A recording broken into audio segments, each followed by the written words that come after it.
हजारीबाग जिंदगी नहीं गुजार सकता।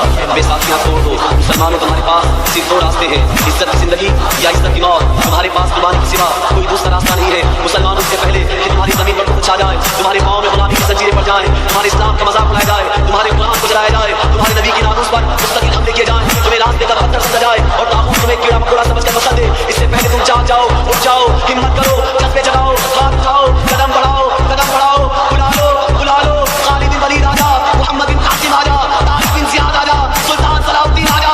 मुस्लिम को तारीख दोबारा मिल जाए, इज्जत वहां बजाए, फिर से उरूज मिल जाए।